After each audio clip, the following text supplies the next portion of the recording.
Alright, just a rundown on slicing porterhouse. Alright, so first off, this is one of our local bodies that we've boned out in store, cry back down to use at a later date.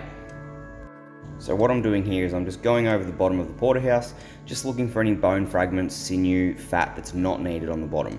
To get rid of that bark and bone fragments that have been left on from when taking it off the ribs is really important, as you don't want that left on the bottom of your steak when you're cooking it. Now we're ready to slice. So as I've taken this off quite square, I don't need to take off a face cut. Sometimes you will need to square that up and take a face cut off to square it up for the window. If you were slicing this out for home, you wouldn't need to do a face cut. You just do what I've done here and just go straight through with slicing, as it doesn't need to look pretty and nice and square on the ends. And as I get to the end, I'll take a face cut off the opposite end just to clear off and square it up. As you can see there, it wasn't an even steak. And then I either mark down to do 2, 3 or 4 steaks, depending on how thick and how much is left at the end. Now obviously the benefit of buying a whole porterhouse from your local butcher and doing this yourself is you can quite literally choose the thickness that you want. You can cut them thin like barbecue steak or thick like a ribeye or a New York steak.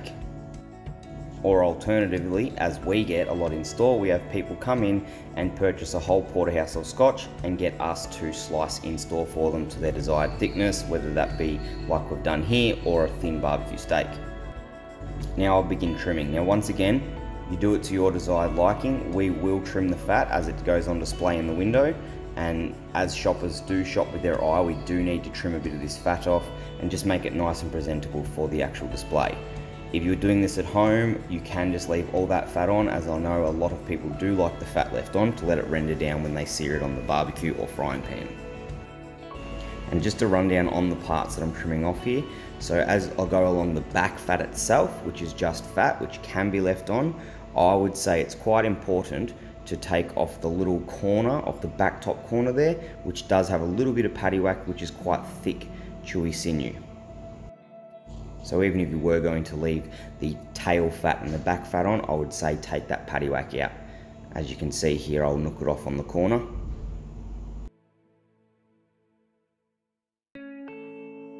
Now I did mention the tail before, and that's what I'm cutting right now. In case you didn't know what the tail was, that is the tail of the steak on a porterhouse, and also a T-bone and a scotch. If you're in a restaurant, you probably would have heard it being called the chain rather than a tail, but they are the same thing.